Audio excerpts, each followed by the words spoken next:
शीतकालीन सत्र में पेश किया जाएगा। विपक्ष का कहना है कि ये सरकार ये जानबूझकर ये कर रही है ताकि विपक्ष पूरी तरह से खत्म हो जाए। नहीं, उनकी सोच गलत है। देखिए, जब देश में बराबर चुनाव होते हैं तो आचार संहिता लगती है, विकास बाधक होता है। जो विकास के काम होते हैं उसमें रुकावट आती है। इस नाते जब आजादी के बाद के अगर देखेंगे तो लोकसभा और विधानसभा के चुनाव एक साथ होते थे, तब बाधक नहीं था। बाई इलेक्शन हुए, मध्यावधि चुनाव होते होते पर विषम परिस्थितियां पैदा हुई कि अलग अलग स्टेटों के अलग अलग चुनाव होने लगे। बाई इलेक्शन चाहे वो विधानसभा के हों चाहे लोकसभा के हों, तो इससे आचार संहिता लगने पर काम बाधित होता था, विकास बाधित होता था। इस नाते विपक्ष की ही मांग थी। जब चुनाव आता है तो लोग कहते हैं हमारा वोटर लिस्ट है, नाम काट दिया गया, उनका काट दिया गया।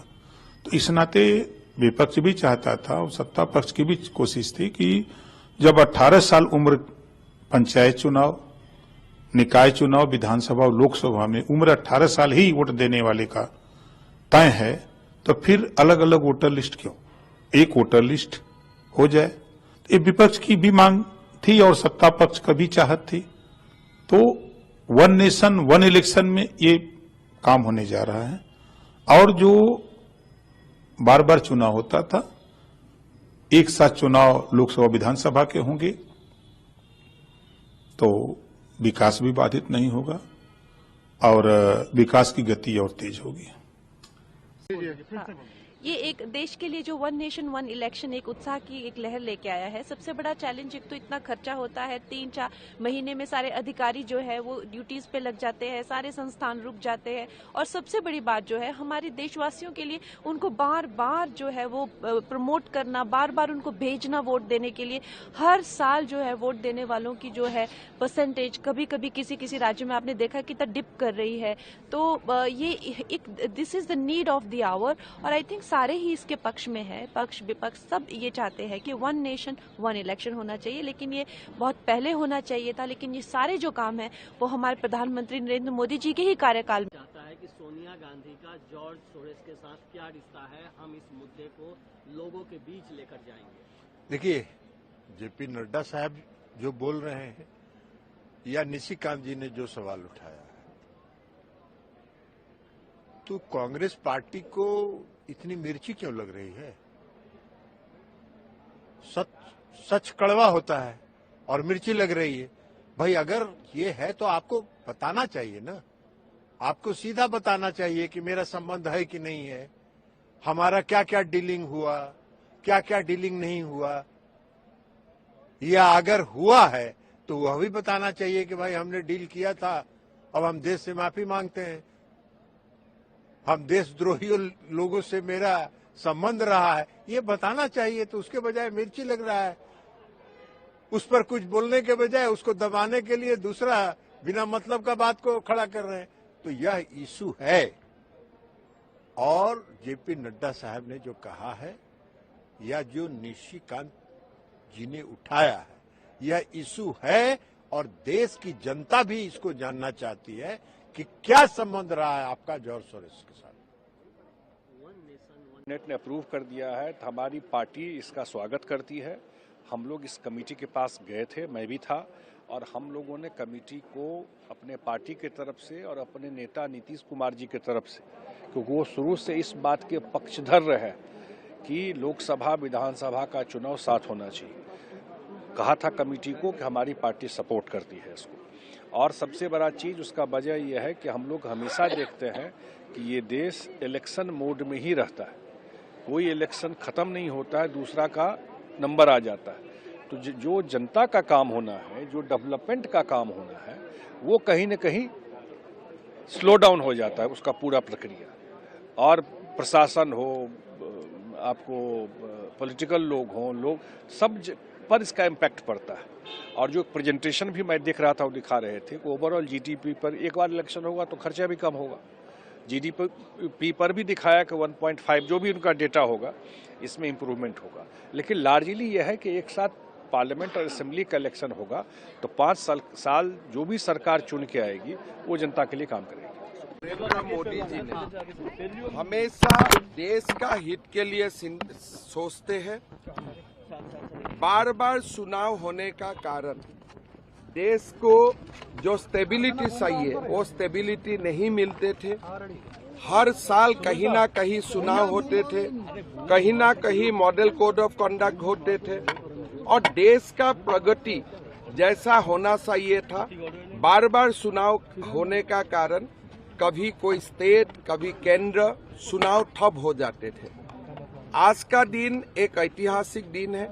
कैबिनेट ने वन नेशन वन इलेक्शन का जो माननीय कोविंद जी का रिपोर्ट है, कोविंद कमेटी का जो रिपोर्ट है, उनको स्वीकृति दिया है। मेरा मानना है कि हमारे संसद में भी ये कानून गृहीत होगा, स्वीकृति मिलेगा और देश को काफी बल मिलेगा। देश का तरक्की में ये वन नेशन वन इलेक्शन बहुत ज्यादा कंट्रीब्यूट करेगा। सर, कांग्रेस प्रेसिडेंट ये बहुत ही ठीक फैसला लिया गया है। ये लिया तो जाना चाहिए था आजादी प्राप्त होने के बाद ही, परंतु पूर्व की सरकारों ने इस बारे में कभी नहीं सोचा। प्रधानमंत्री नरेंद्र मोदी जी अपनी राष्ट्रवादी सोच के साथ कई उन्होंने चीजें नहीं की हैं।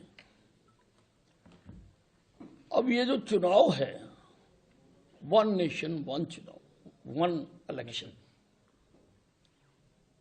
सारा साल ही इलेक्शन होते रहते हैं। आप अंदाजा लगाइए, पहले लोकसभा का हुआ, फिर हरियाणा का हुआ, फिर महाराष्ट्र का हुआ, अब दिल्ली का हो रहा है। देश कुछ और सोच ही नहीं पाता और काम भी प्रभावित होता है।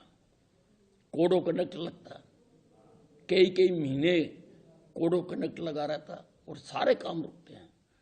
अब नरेंद्र मोदी जी देश को विकसित भारत की ओर लेके जाना चाहते हैं, तो तेजी से आगे बढ़े। जिन चीजों से व्यवधान पड़ता है, जिन चीजों से देश आगे बढ़ने से रुकता है, देश का काम रुकता है, उन चीजों को हटाना बहुत आवश्यक है। इसलिए आज ये जो कैबिनेट ने फैसला किया है, ये बहुत ही स्वागत योग्य फैसला है और हर हिंदुस्तानी को, हर भारतवासी को इसका स्वागत करना चाहिए। आम आदमी पार्टी और वन इलेक्शन को आज मंजूरी मिल गई है, कैबिनेट की मंजूरी मिली है वन इलेक्शन। देखिए, ये आदरणीय प्रधानमंत्री जी का एक विजन था। उन्होंने कहा भी था कि देश के अंदर वन नेशन वन इलेक्शन के तहत ही चुनाव होने चाहिए। इससे क्योंकि पैसे का भी बहुत ज्यादा मात्रा में दुरुपयोग होता था, वेस्टेज होती थी, विकास की गति रुकती थी। और विकास की गति इसलिए रुकती थी क्योंकि हर 3-4 महीने के बाद कहीं न कहीं चुनाव होते थे। कभी पंचायत के चुनाव, कभी नगर पालिकाओं के चुनाव, कभी विधानसभाओं के चुनाव, कभी लोकसभाओं के चुनाव, कभी और कोई चुनाव आ जाता था। तो इससे आचार संहिता के कारण विकास की गति रुकती थी, पैसा ज्यादा खर्च होता था। परंतु आदरणीय प्रधानमंत्री जी का जो ये विजन है, ये स्वागत योग्य है। मैं प्रधानमंत्री जी के इस फैसले की बुरी प्रशंसा करता हूं कि उन्होंने वन इलेक्शन और वन नेशन वन इलेक्शन को जो मंजूरी दी है, उससे देश का खर्चा भी बचेगा, देश विकास की गति पर तेजी से आगे बढ़ेगा और आम लोगों को भी उसका आम जन को लाभ होगा। कांग्रेस का झाड़ डूबता जा रहा है। नेशन वन इलेक्शन देश के लिए बहुत जरूरी है। जिस तरीके से हर दूसरे तीसरे महीने देश के किसी न किसी राज्यों में चुनाव की वजह से जिस तरीके से मशीनरी डिप्लॉयमेंट, जिस तरीके से उस राज्य में विकास की योजनाओं को कहीं ना कहीं रोका जाने की जरूरत पड़ती है, मुझे लगता है इससे उस राज्य का भी नुकसान होता है, देश का भी नुकसान होता है। ऐसे में जरूरी है कि देश में एक साथ चुनाव हो ताकि उसके बाद अगले 5 साल तक भारत का संघीय ढांचा विधिवत तरीके से देश और अलग अलग राज्यों के विकास के कार्यों की योजनाओं को धरातल पर उतारने का कार्य करे। इसी सोच के साथ वन नेशन वन इलेक्शन को लाया जा रहा है। प्रधानमंत्री आदरणीय नरेंद्र मोदी जी की ये सोच रही है, जिसका मजबूती से हम तमाम घटक दल लोक जनशक्ति पार्टी रामविलास भी मजबूती से इस सोच का समर्थन करती है। मैं मानता हूं कहीं ना कहीं आज की तारीख में देश की अर्थव्यवस्था को मजबूती देने के लिए, देश में विकास के कार्यों को गति देने के लिए देश भर में एक साथ चुनाव हो। हाल फिलहाल में ही अभी 5-6 महीने पहले ही हम लोग लोकसभा का चुनाव लड़कर आए, उसके ठीक बाद हरियाणा और जम्मू कश्मीर में चुनाव हुए, उसके ठीक बाद झारखंड महाराष्ट्र में चुनाव हुए, अब हम लोग दिल्ली चुनाव की तैयारी कर रहे हैं, इसके बाद बिहार में होंगे, फिर असम में होंगे। तो हर दूसरे तीसरे महीने जिस तरीके से देश के किसी न किसी राज्य में चुनाव होता है, उससे उस राज्य की के विकास के कार्यों को, परियोजनाओं को जिस तरीके से गतिरोधक मिलता है, इन तमाम व्यवस्थाओं को सुधारने के लिए और 5 साल तक सरकारें सुचारू रूप से संघीय व्यवस्था के साथ कार्य कर सके, वन नेशन वन इलेक्शन, मुझे लगता है समय की अब जरूरत है। कांग्रेस विरोध कर रही है इसका? कांग्रेस हर चीज का विरोध करती है। हर वो सोच जो प्रधानमंत्री नरेंद्र मोदी जी के द्वारा लाई जाती है उसका कांग्रेस ने विरोध ही किया है, जबकि हकीकत में देश जब आजाद हुआ था इसी सोच के साथ चुनाव कराने की व्यवस्था को तैयार किया गया था कि 5-5 साल तक राज्य की भी सरकारें चलेंगी, देश की भी सरकारें चलेंगी, जब तक बीच में सरकारों का गिरना और उस राज्यों में चुनाव होना नहीं शुरू हुआ था। बट जैसा मैंने कहा कि देश की अर्थव्यवस्था को और विकास को गति देने के लिए वन नेशन वन इलेक्शन आज की तारीख में देश की जरूरत है। वर्षिप एक्ट को लेकर के कोई बिल अगर कैबिनेट से पास हुआ है तो जाहिर बात है कि वह लोकसभा में आएगी ही आएगी। वन नेशन वन इलेक्शन एक बहुत ही अच्छा बिल है और कोई नया भी इसको प्रयोग नहीं कर सकते हैं। हमारे संविधान निर्माताओं ने जब संविधान की रचना की थी उसके बाद 1970 तक सभी राज्य और देश के चुनाव एक साथ ही होते थे, यह कोई नया नहीं है। उसके बाद इंदिरा गांधी जी जो कि जनतंत्र पर विश्वास ही नहीं करती थी, उन्हीं के समय ये परंपरा जो टूटी है वो आज तक टूटी हुई है। इसका नुकसान होता है। अभी देखिए लोकसभा चुनाव हुआ, फिर हरियाणा हुआ, फिर झारखंड हुआ, अभी दिल्ली होगा, फिर बिहार होगा। ये सालों भर इलेक्शन होने से सभी कुछ डिस्टर्ब हो जाता है। यह कहना कि चुनाव केवल हरियाणा में हो रहा है या चुनाव केवल एक इस राज्य में हो रहा है, यह सच नहीं होता है।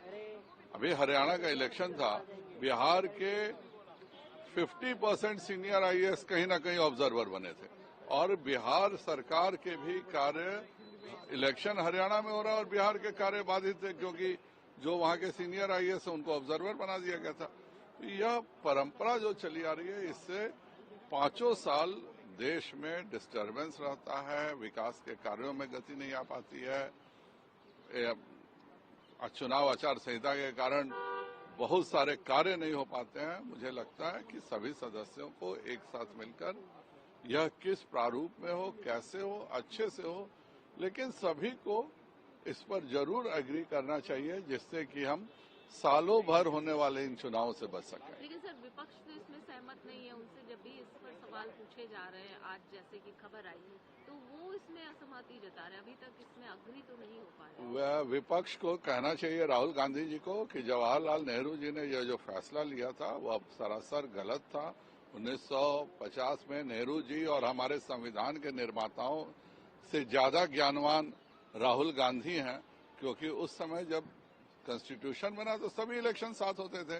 तो या तो कल संविधान पे डिस्कशन है, मुझे लगता है राहुल गांधी जरूर बताएंगे कि हमारे संविधान निर्माताओं ने कितनी बड़ी भूल की थी कि लोकसभा और सभी राज्यों के चुनाव एक साथ किए बताए थे। कल वो अगर यह बात बताएंगे तो हमें भी समझ में आएगा कि वो चाहते क्या। I think it needs elaborate discussions on this issue. It's not easy. We are a country which believes in federalism. And you know, there are certain issues which needs a detailed discussion on this. In fact, I feel for this, it should be JPC now. They should call for a JPC, and then JPC can, there are millions of stakeholders, right from voter to the parties. And everyone has got his own views over there. We know number of governments are toppling down by, they only have started this practice. How to topple the government, how to buy the government, if they lose what they are going to do. So certain things are there, and therefore we must understand the federalism of the country, federal democracy of the country, and in democratic countries, particularly India, which is a country of diversity. Unity in diversity we call them. A diversity in terms of religion, diversity in terms of languages, diversity in terms of regionalism. So many things are there. Still we are ready. So that garden is to come flourish. Therefore, we have to see to that. By making such statements, it's easy to say that one nation, one election is very good, feel good, it's a good thing. But you write from Gram Panchayat to Lok Sabha. Just think of it, so many elections are there. So how to do that? It needs a JPC. I think we should call for a JPC.